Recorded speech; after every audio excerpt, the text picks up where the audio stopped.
Апта ичиндеги маанилүү жаңылыктар, студияда Диана Нурлан кызы. Кыргыз Республикасынын ички иштер министри, милициянын генерал-лейтенанты Улан Ниязбеков Австриянын борбору Вена шаарында өтүп жаткан баңгизаттар боюнча комиссиясынын 67-сессиясынын жогорку деңгээлдеги сегментинин ишине катышууда. Иш-чаранын жүрүшүндө баңги коркунуч менен күрөшүүдө эл аралык өз ара аракеттенүүнү бекемдөөнүн учурдагы абалы жана андан аркы кадамдары талкууланып, синтетикалык баңгизаттардын таралышына каршы турууда Борбордук Азиянын ролу баса белгиленүүдө. 2024-жылы баңгизаттар боюнча комиссиясы баңгизатка каршы саясат боюнча бардык эл аралык милдеттенмелердин аткарылышын баалоо үчүн орто мөөнөттүү текшерүүдө жүргүзүүдө. 2 күндүк жогорку деңгээлдеги жыйындардан кийин 5 күндүк кезектеги сессия өткөрүлөт. Бүгүнкү күндө баңгизаттарды контролдоо чөйрөсүндөгү Кыргыз Республикасынын мыйзамдары эл аралык укуктун ченемдерине толук шайкеш келет. Ошондой эле профилдик эл аралык институттардын сунуштарын эске алат. Баңги кырдаалынын татаалдыгына карабастан, биз профилактиканы күчөтүү менен калк арасында баңгизаттарды колдонуу динамикасын төмөндөтүүгө жетиштик. Алсак, акыркы 5 жылда Кыргыз Республикасынын саламаттыкты сактоо министрлигинин системасындагы наркологиялык мекемелерге кайрылуулардын саны туруктуу төмөндөө тенденциясына ээ болду, деди Улан Ниязбеков. Белгилей кетсек, иш сапардын алкагында Бириккен Улуттар уюмунун баңгизаттар жана кылмыштуулук боюнча башкармалыгынын жетекчилиги, Россиянын ички иштер министрлиги жана ишкерлер чөйрөсү менен бир катар эки тараптуу жолугушуулар мерчемделген.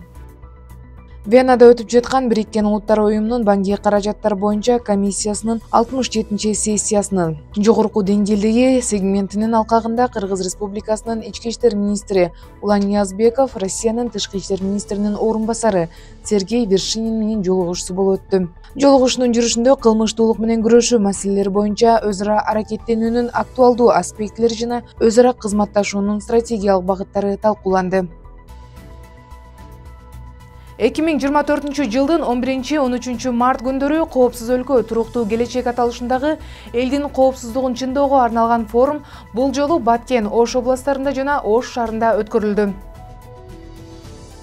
Форумдун алкагында ички иштер министринин орун басары, милициянын генерал-майору Октябрь Урманбетов, Баткен областынын ички иштер башкармалыгынын шаар, райондук ички иштер бөлүмдөрүнүн айылдык милиция бөлүмчөлөрүнө Ваз-Нива үлгүсүндөгү жаңы 16 кызматтык унааны тапшырды. Алыскы райондордо иш алып барып жаткан тартип сакчылары үчүн бул кубанычтуу жаңылык болду. Бүгүнкү күндө кылмыштардын кесепеттери менен күрөшүү учур талабына жооп бербейт. Биз ошол кылмыштардын, укук бузуулардын алдын алууга болгон аракетибизди жумшашыбыз керек. Ал үчүн укук коргоо органдары ар дайым элдин колдоосуна, биргеликте иш алып баруусуна муктаж. Биз биргеликте гана коопсуз өлкөбүздү туруктуу келечекти камсыз кыла алабыз, деди Октябрь Урманбетов. Катышуучулар укук бузуулар менен кылмыштуулук менен күрөшүүдө мамлекеттик органдардын жана жарандык коом институттарынын аракеттерин координациялоо актуалдуу жана зарыл болуп жаткандыгын белгиледи. Соңунда ички иштер органдары менен тыгыз иш алып барган бийлик өкүлдөрүнө, коомдук алдын алуу борборлорунун мүчөлөрүнө сыйлыктар тапшырылды.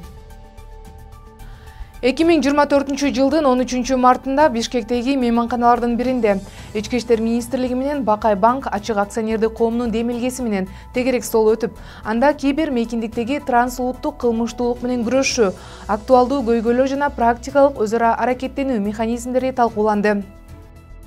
Иш-чарага ички иштер министринин орун басары, милициянын генерал-майору Нурбек Абдиев катышты. Ички иштер министринин орун басары чогулгандарга кайрылып, иш-чарага катышууга убакыт бөлүп келгендиги үчүн уюштуруучуларга жана адистерге ыраазычылыгын билдирди. Бүгүнкү жолугушуу кылмыштуулук менен күрөшүүдө көп тараптуу мамилени иштеп чыгууга жана заманбап коркунучтарга каршы күрөшүүдө ар кандай окуяларга каршы аракеттенүүнүн улуттук моделдерин өркүндөтүү боюнча биргелешкен демилгелерге жол ачат деп ишенебиз, деди Нурбек Абдиев. Тегерек столдун жүрүшүндө азыркы учурда курс жана актуалдуу көйгөйлөрү, трансулуттук кибер кылмыштуулук жана ага каршы туруу механизмдери көтөрүлдү. Белгиленгендей, глобалдык интернетке туташкан аппараттардын саны күн сайын өсүп, кибер кылмышкерлерге ишмердүүлүк чөйрөсүн кеңейтүүгө мүмкүндүк берет. Мындан тышкары, маалыматтык технологияларды колдонуу менен жасалган кылмыштардын саны жана кибер кылмыштуулуктун айрым түрлөрү талкууланды. Ички иштер министрлигинин басма сөз кызматынын кызматкерлери бул жолу Ош областынын Ноокат районундагы кызмат өтөгөн кызматкерлердин иши менен таанышып келишти. Биздин каарман Олмасова Венера 2014-жылдын январ айынан тартып Ош облустук ички иштер башкармалыгынын кеңсе кызматынан баштап, 2019-жылдан бери алгач эле Ноокат райондук ички иштер бөлүмүнүн коомдук коопсуздук кызматынын балдар менен иштөө инспекциясында кызматын уланткан. Азыркы учурда Венера айым ушул эле райондук ички иштер бөлүмүнүн балдар менен иштөө инспекциясынын улук инспектор болуп кызмат өтөдү. Ички иштер органдарына 2019-жылы быйыл уже 5 жылдын жүзү болуп калды. Ошо 5 жыл ичинде бир гана ошо жашы жеткен өспүрүмдөр менен иштеп келатам. Ошол багытта салымымды кошуп, ошол биздин жаш муундарды, биздин келечегибиз болгон жаш өспүрүмдөр менен иштеп келатам. Ушуларды бир жакшы багатка салып, ушуларга багыт көрсөтүп, кылмыш жолунан алыстатуу, бөгөт коюу максатында иш алып келатам. Деги эле балдар менен иштөө бул эң кыйын жумуштардын бири. Себеби кылмыштарды иликтөө бөлүмүндө бир гана багыт кылмышкерди кармоо, тергөө багытында катталган ишти тергеп, жыйынтыгын чыгаруу. Ал эми жаш муундар менен иштөө бул өз балаңдай ар бир балага мамиле кылуу менен иш алып баруу оор түйшүк. Аларга бир эле убакта дос, ата-эне, бир туугандай болуп, өз насаатыңды берүү оңой эмес. Ал гана эмес, ошол эле убакта жасаган жоругуна жараша кеңеш берип, туура багытка буруу өтө маанилүү. Андан сырткары биз бүгүнкү күндө баягы 60-мыйзам бар, бизде атайын 185-мыйзам бар. Ошонун алкагында тиешелүү мекемелердин өкүлдөрү менен биргеликте түшүнүү иштерин жүргүзөбүз. Биздин Ноокат районунун жаш өспүрүмдөрү 121 миңден ашык жаш өспүрүм саны өзү эле. Анын ичинде мектеп окуучулары 61.614. Ошол балдардын ар бирине жеткиликтүү деңгээлде болуш үчүн зонага бөлүп, бул жерде биз Жаңы Ноокат, Жаңы Базар, Ноокат шаары, анан Көк Жар деп туруп, баягы зонага бөлүп туруп, ошоларга алгылыктуу, жеткиликтүү болуу максатында түшүнүү иштерин жүргүзөбүз. Ар бир ата-эне балам деп жашап келет. Каргада баласын аппагым дейт. Алдын алуу иштерин жүргүзүп жатканда, азыркы көйгөйлөрдүн бири болуп жаткан миграция көйгөйү да райондо орун алган. Туугандарына же болбосо улгайган чоң ата, чоң энесине калтырып кетишет. Жашы жете элек өспүрүм балдар аларга баш бербестен түнкү убактарда көчөдө жүрүп, кылмыш жолуна аралашып калган учурлар да бар. Бир жаш өспүрүм ошол атасы каза болуп калган, апасы алыскы Россияда болгондуктан туугандардын колунда жүрүп, өзүндө бир нече ирет кол салган аныкталып, биз ал боюнча атайын Ош шаарына психологдорду чакырып түшүнүү иштерин жүргүзгөнбүз. Анан апасы ошол убакта бир келип, анан кайра бизге айтпастан биз апасына түшүнүү иштерин жүргүзгөнбүз. Кызга сиз керексиз. Биз айткан менен ал кетиштүү эмес. Бул жерде апанын мээрими керек деп туруп, канча айтсак деле апасы бизге айтпай, билет алып учуп бараткан жерде биз аэропорттон кармап калганбыз апасынчы.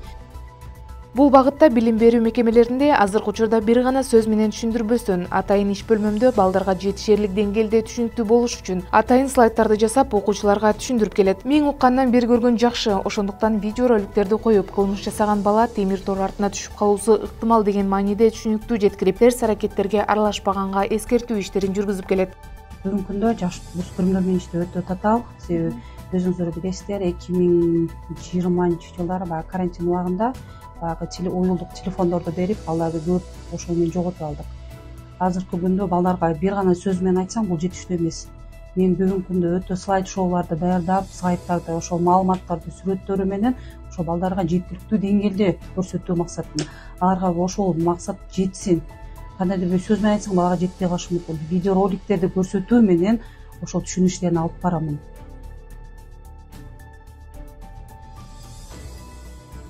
Каарманыбыз үйүндө бир баланын жана 2 кыздын камкор энеси. Мээримин өз балдарына гана эмес, бардык жаш өспүрүмдөргө да төгүп, өз энесиндей мамиле жасайт.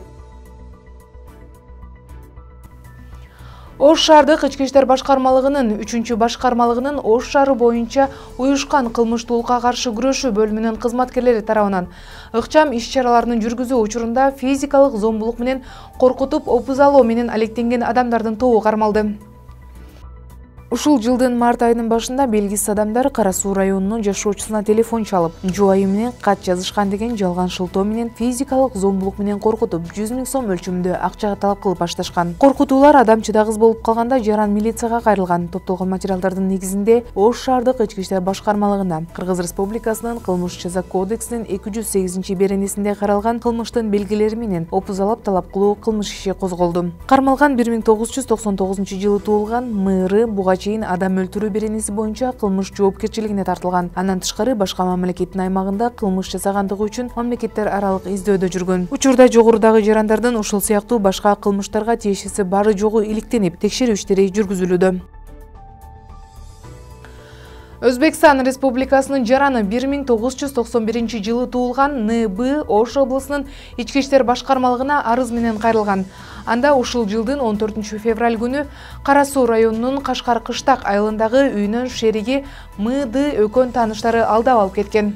Араван районуна алып барып бир күн кармап жатып, күч колдонуп, коркутуп 500 000 АКШ долларын котортуп алгандыгын билдирген. Ички иштер министрлигинин кылмыш иликтөө башкы башкармалыгынын 3-башкармалыгынын түштүк региону боюнча кызматкерлери менен УКМКнын кызматкерлери биргеликте аткарылган иш-аракеттердин негизинде кылмыш иши боюнча шектүү кармалган. Ал Ош облусунун Араван айылынын 1997 жылы туулган тургуну М. Уулу У экендиги такталып, Кара Суу райондук ички иштер бөлүмүнүн убактылуу кармоочу жайына киргизилген. Азыркы учурда калган кылмыштуу шериктерин кармоо максатында ыкчам иликтөө иш-чаралары жүрүүдө. Кылмыш иликтөө башкы башкармалыгынын 4-башкармалыгынын кызматкерлери Жети Өгүз районундагы жер тилкесин берүүдө мыйзамсыз коррупциялык аракеттер бар экендигин аныкташты. Алынган маалымат боюнча Ысык Көл облусунун Жети Өгүз районунда Тамга айыл өкмөтүнүн адиси кызмат абалынан пайдаланып, жергиликтүү жарандарга көл жээгинде жайгашкан жер тилкелерин ижарага берүүдө акча каражаттарын талап кылып алып жүргөндүгү тууралуу маалымат алынган. Текшерүү убагында ал кызматкер мурда жарандан алган акчаларды кайра өткөрүп бергенге аракет кылып жүргөндүгү белгилүү болгон. 7 март күнү кылмыш иликтөө башкы башкармалыгынын 4-башкармалыгынын кызматкерлери тарабынан аталган айыл өкмөтүнүн адиси мурда пара катары алып жүргөн акчаны Жети Өгүз районунун тургунуна кайтарып берип жаткан жеринен кармалды. Азыркы учурда Кыргыз Республикасынын кылмыш жаза кодексинин 343 беренеси опузалап пара алуу менен козголгон кылмыш иши боюнча тергөө амалдары жүрүп жатат. Кармалган жарандын башка фактыларын аныктоо боюнча иликтөө иштери жүрүп жатат. Тергөө иштери азыркы учурда уланууда. Урматтуу жарандар, дагы бир ирет кайталап кетебиз. Телефон алдамчылыгынан сак болуңуздар. Шылуундар сиздерге байланышка чыгып, жакындарыңыз кырсыкка кабылгандыгы тууралуу кабар берип, акча талап кылса, токтоосуздан 102 номерине же болбосо милициянын нөмөт бөлүмдөрүнө кабарлаңыздар.